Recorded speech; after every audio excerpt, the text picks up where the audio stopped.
America म्हणतं की Lebanon हा शस्त्रसंधीचा कधीच भाग नव्हता, पाकिस्तान म्हणतो होता.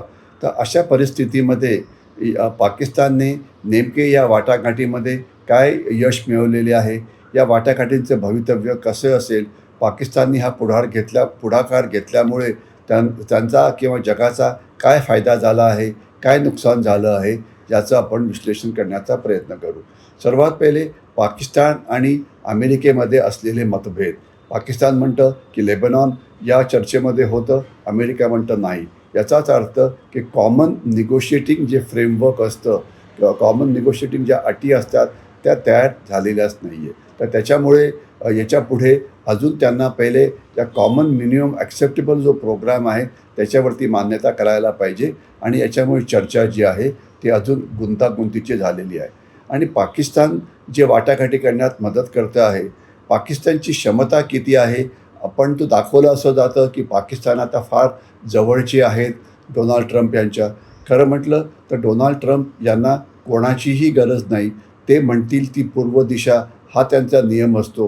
ते म्हणतील ते सगळं स्टेटमेंट त्यांचे व्हाईस प्रेसिडेंट असो की इतर कोणी असो त्यांना ते पाळावं लागतं आणि जर ते पाळलं नाही तर त्या माणसाची हकालपट्टी केली जाते. जसे अमेरिकेच्या चीफ ऑफ आर्मी स्टाफची हकालपट्टी केली, अमेरिकेचे CIA चीफसुद्धा गायब झालेले आहेत, तुलसी गबार्डसुद्धा आता सध्या निगेटिव्ह झोनमध्ये आलेले आहेत. तर त्याच्यामुळे जो डोनाल्ड ट्रम्प यांचं म्हणणं सिद्ध करून दाखवेल तोच डोनाल्ड ट्रम्पच्या पुढे मैत्रीच्या सर्किटमध्ये राहू शकतं. तर त्याच्यामुळे पाकिस्तान हा काही फारसा चांगला मेडिएशन करणारा शस्त्रसंधीकरता मदत करणारा देश म्हणून कधीच पुढे येऊ शकत नाही. याचं कारण असं आहे की एक मुख्य याच्यातला पक्ष आहे इस्रायल. इस्रायलला पाकिस्तान अजिबात आवडत नाही. दुसरी गोष्ट इराणचासुद्धा पाकिस्तानवरती पूर्ण विश्वास नाही. कारण आपल्याला आठवत असेल पाकिस्तानचे चीफ ऑफ आर्मी स्टाफ यांनी एक जे शिया नेते होते पाकिस्तानचे, ज्यांनी इराणच्या बाजूने स्टेटमेंट दिलं होतं, त्यांना सांगितलं होतं की जर तुम्हाला इराणविषयी एवढं प्रेम असेल तर तुम्ही इराणमध्ये जा, पाकिस्तानमध्ये थांबू नका. आज पाकिस्तानमध्ये 80% जी लोकसंख्या आहे ती सुन्नी आहे आणि 20% जी लोकसंख्या आहे ही शिया आहे. आणि आपल्याला आठवत असेल की पाकिस्तान आणि सौदी अरेबियामध्ये एक करार झाला होता ज्याला इस्लामिक नेटो म्हणजे नॉर्थ अटलांटिक ट्रीटी ऑर्गनायझेशन याचं स्वरूप देण्यात आलं होतं. म्हणजे थोडक्यात असं की जर सौदी अरेबियावरती हल्ला झाला तर तो हल्ला पाकिस्तानवरती झाला असं समजलं जाईल आणि पाकिस्तानचं सैन्य सौदी अरेबियाला मदत करेल. पाकिस्तानकडे असलेले न्यूक्लिअर बॉम्ब्स म्हणजे अणुबॉम्बसुद्धा वापरले जातील. मग ज्या वेळेला आता रिपीटेड हल्ले होत आहेत सौदी अरेबियावरती इराणचे, अक्षरशः शेकडो हल्ले झालेले आहेत, तर पाकिस्तान सौदी अरेबियाचं रक्षण करू शकलं का? अजिबात करू शकलं नाही. याच्यामुळे सौदी अरेबियाला खूप राग आलेला आहे की तुम्ही जो आमच्याशी इस्लामिक नेटो नावाची जी संधी केली होती त्याचं तुम्ही पालन केलेलं नाही आहे.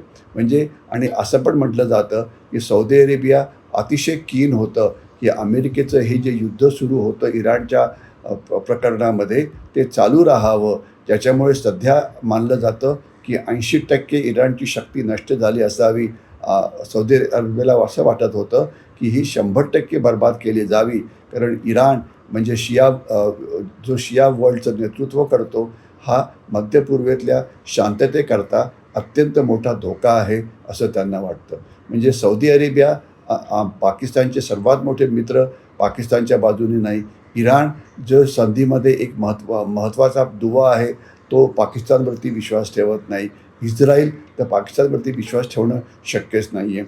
तर म्हणजे पाकिस्तान नेमकं काय निगोशिएट करतो आहे, कोणाशी करतो आहे, याला काहीही उत्तर नाही आहे. तर याच्यामुळे या ज्या वाटाघाटी पाकिस्तानच्या मदतीने चाललेल्या आहे याच्यामधनं सध्या तरी काही फारसं निष्पन्न होईल असं वाटत नाही. जोपर्यंत इराण आणि अमेरिका स्वतःहून माघार घ्यायचं ठरवत नाही तो